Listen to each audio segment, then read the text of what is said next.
JSU will no longer play in the Southern Heritage Classic, and the president of Tennessee State University was not happy about it. We're going to talk about it after the bumper.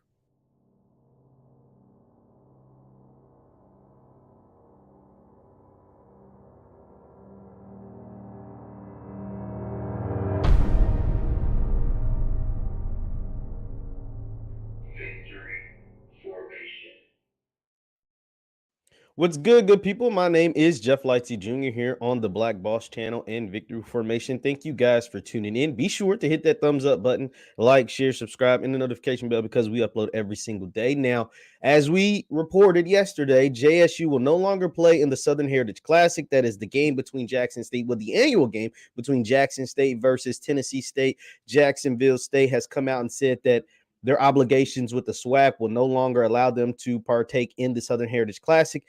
And Miss Glenda Glover, the president of Tennessee State University, was not happy about the way Jackson State went about handling their removal from the game. Let's go ahead and share the tweet that was put out by Tennessee State University.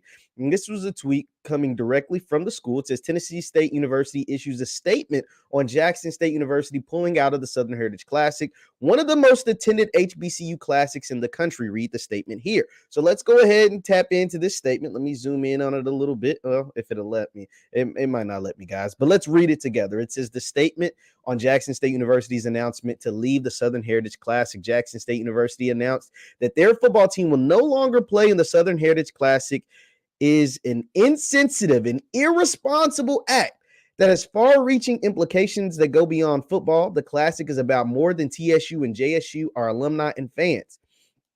Now, she has some merit here. That makes sense. Obviously, it's about them. It's about the city of Memphis that I'm sure they have a contract with. Let's continue reading on. It says the Memphis business community, including small Black-owned businesses, many of them which are mom and pop businesses, will suffer incalculable damage. These businesses rely on contracts that are generated as a result of activity associated with the game and purchase supplies and other items in preparation for the annual event. Well, let me pause right here. That has nothing to do with Jackson State. I'm going to just be honest. Memphis is in Tennessee. Memphis is not Jackson.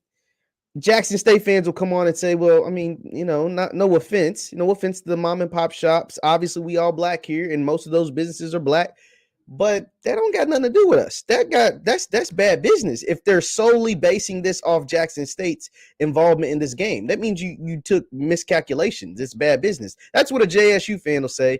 Right or wrong, I could see them coming with that. And so let's continue on.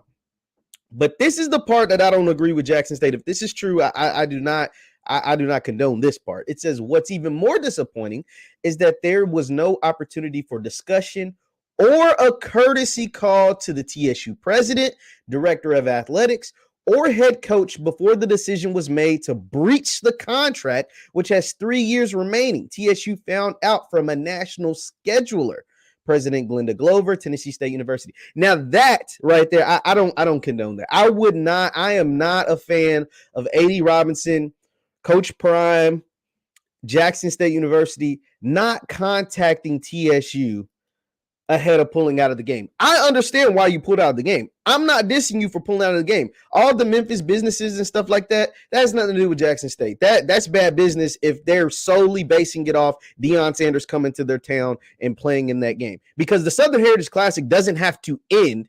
Like the game doesn't have to end. It just won't have Jackson State. So you can get a replacement like North Carolina A&T. You can get Southern, Grambling. You can get a bunch of other teams. Well, Grambling's schedule set, but you can get a bunch of other teams that come in and play in the Southern Heritage Classic.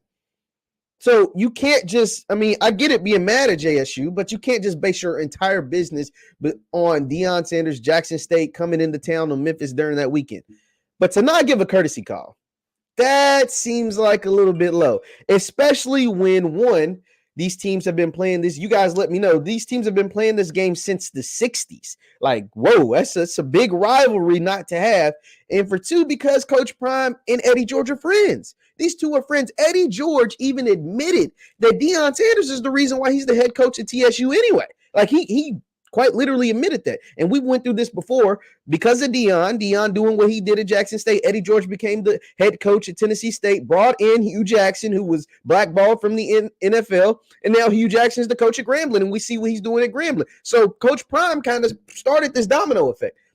And so for them to not give a courtesy call, that's not a good look. That's not a good look. That's not a way to conduct business. That's not a way it should handle. If it's all true, of course. Obviously, I'm not calling Miss President Glover a liar. I'm just saying if it's true, because Jackson State might have a different story. A.D. Robison and Coach Prime, they might have a different story. So I don't know. But the whole business thing, that don't matter to me. But the not giving a courtesy call, not letting anybody know that you were pulling out of the game, having them find out via a scheduler, that's a little weak. Just in my opinion. Leave your thoughts in the chat. Does Miss Glover, does President Glover, does she have a point? Do you guys agree with her? Is Jackson State wrong in this case? I've been on record saying, well, maybe they'll still do a home and home. Maybe they'll still play this game. The way she put out this letter, that kind of lets me know Tennessee State ain't going to be on the schedule for 2022. That's just what it sounds like to me. It sounds like Tennessee State is not on the schedule, because if they were doing a home and home, if they were doing a schedule, she wouldn't have came out and bashed them like this. She wouldn't have came out talking about breaches of contract. She wouldn't have came out talking about how they do in Memphis and the small black-owned businesses in Memphis wrong. She wouldn't have been talking about all this. Like, she wouldn't have put them on Front Street like the way she did. I think when I saw this tweet, somebody had quote tweeted it and said, Gigi, I guess is what they might call her down there in Nashville, said President Gigi was listening to Ether when she wrote this. Like, she was listening to Ether by Nas when she wrote this, because she was clearly taking some clear shots. And if this game was on Jackson State's schedule for fall of 22, she wouldn't have bashed them like this. So it sounds like the Southern Heritage Classic, obviously they're not playing in the Classic, but it sounds like the game between JSU and TSU is not happening, at least for the 2022 season, and that is disappointing. That is very disappointing. One, because these two teams have been playing football against each other since the 60s, which you all let me know. Shout out to y'all. They've been playing football since the 60s. And two, they got two of the highest profile coaches in all of HBCU. All of HBCU sports. Deion Sanders, Eddie George. Pro Football Hall of Famer, Heisman Trophy winner. Like, the mentor, mentee, whatever. Like, two guys that really respect each other, two men that are friends. And to not have this game, both for a national audience and for your fan base, that is disappointing. That is disappointing. The only other high value, like marquee matchup with two celebrity style head coaches, two name brand head coaches and name brand programs is Coach Prime and Jackson State going against Grambling and Hugh Jackson. That's going to be marquee. That's going to be box office. But everybody could have ate and everybody could have won with this TSU versus JSU. We saw what it did. We saw what it did in 21. We saw what it did in the Southern Heritage Classic. Like, that's what brought, Tennessee State to the forefront. That's what put Tennessee State on ESPN and in front of a bunch of people that they hadn't gotten a chance to play in front of as far as viewers in years, probably.